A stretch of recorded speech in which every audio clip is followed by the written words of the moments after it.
ఒక దైవ సేవకుడిని ఎదుటివారు ఒత్తిడిలో ఉన్నప్పుడు వారికి ధైర్యపరుస్తున్నాను, ప్రార్థన చేద్దామని ధైర్యాన్ని తెలియజేస్తున్నాను. కానీ నేను ఒత్తిడిలో ఉన్నప్పుడు నన్ను నేను ధైర్యపరచుకోలేకపోతున్నాను. దయచేసి నాకు సలహా ఇవ్వగలరు. చాలా మంచి ప్రశ్న అండి, చాలా మంచి ప్రశ్న. మీరు నా యూట్యూబ్ ఛానల్లో మెంటరింగ్ అనేటువంటి ఒక అంశం మీద, మెంటరింగ్ ద చర్చ్ లీడర్స్ అనేటువంటి అంశం మీద దగ్గర 2 గంటల సేపు నేను ఒక వాక్యం బోధించానండి. దాన్ని పూర్తిగా వినండి. నేను అక్కడితో వదిలేయట్లేదు, కానీ ఒక చిన్న మాట చెప్తాను. నేను పేతురు భక్తుడు రాసినటువంటి తొలి పత్రిక 5వ అధ్యాయం మొదటి 4 వచనాల గురించి మీకు వాక్యాన్ని వివరిస్తూ ఏమన్నానంటే, ప్రతి పౌలుకి ఒక తిమోతి ఉండాలి, ప్రతి తిమోతికి ఒక పౌలు ఉండాలి అని మీకు చెప్పాను నేను. దీని ఉద్దేశం ఏంటి అనంటే, మనము సేవకులమైనప్పటికి కూడా మనకి సలహాదారులు ఉండాలి. మనం సేవకులైనప్పటికీ కూడా మనకి ఆత్మీయంగా సలహాలు ఇచ్చేటువంటి వాళ్ళు ఉండాలి. చాలా సందర్భాల్లో నేను చూసేది ఏంటంటే, ఈ మధ్యకాలంలో పాస్టర్లు ఇంకా వాళ్ళ పైన ఇంకా ఎవరు ఉండరు. వాళ్ళు ఈ యొక్క త్రిభుజం మీద టాప్గా ఉండిపోతూ ఉంటారు. అలా ఎప్పుడూ మంచిది కాదు, అలా ఎప్పుడూ శ్రేయస్కరం కాదు.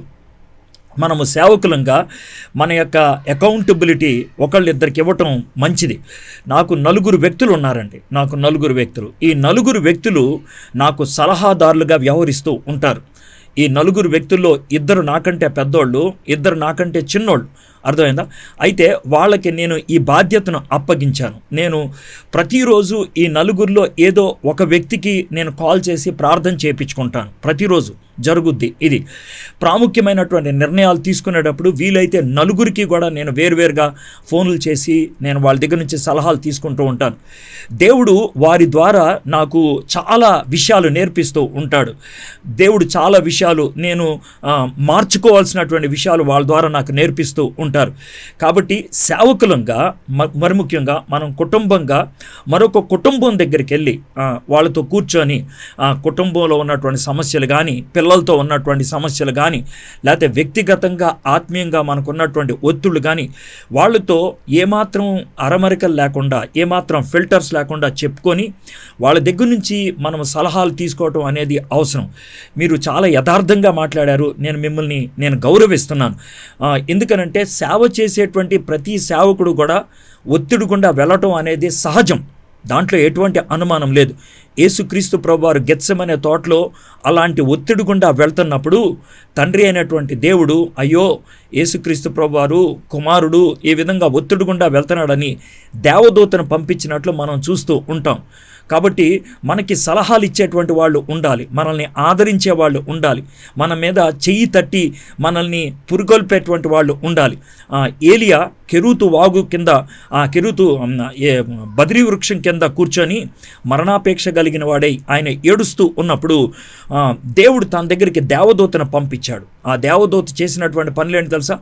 మొదట అతన్ని తట్టి లేపాడు, తర్వాత కాల్చినటువంటి అప్పము పెట్టి తినమన్నాడు, ఆ తర్వాత ద్రాక్షరసం ఏదో నీరో తాగమన్నాడు, ఆ తర్వాత రెస్ట్ తీసుకోమన్నాడు.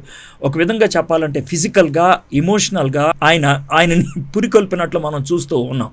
కాబట్టి ప్రతి వ్యక్తికి పౌలు ఉండాలి, ప్రతి వ్యక్తికి తిమోతి ఉండాలి. సేవకులు దీనికి అతీతమేమీ కాదు. ఇంకో విధంగా చెప్పాలంటే ఉద్రిక్తమైనటువంటి పరిచర్య చేసేటువంటి సేవకులు చాలా విధాలైనటువంటి ఒత్తిళ్లు గుండా వెళ్తూ ఉంటారు. ఎందుకంటే మనం పరిచర్యకు వెళ్ళినప్పుడు సాతానుడు మన మీద దాడి చేస్తూ ఉంటాడు, మన పిల్లల మీద దాడి చేస్తూ ఉంటాడు. అలాంటప్పుడు మనల్ని ప్రార్థన ద్వారా ప్రోత్సహించేటువంటి వాళ్ళు ఉండాలి, సలహాల ద్వారా ప్రోత్సహించేటువంటి వాళ్ళు ఉండాలి, మనల్ని పురికొలిపేటువంటి వాళ్ళు ఉండాలి. పాస్టర్ గారు, మీరు చెప్పిన మాట 100% వాస్తవం.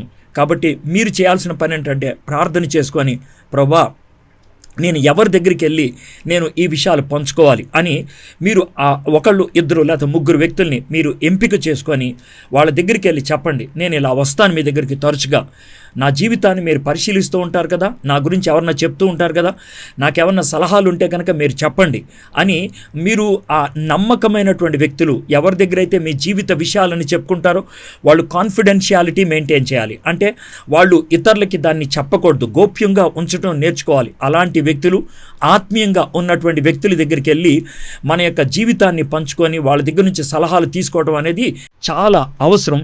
ఆ విషయం మీరు గుర్తుపెట్టుకోండి. Yes sir.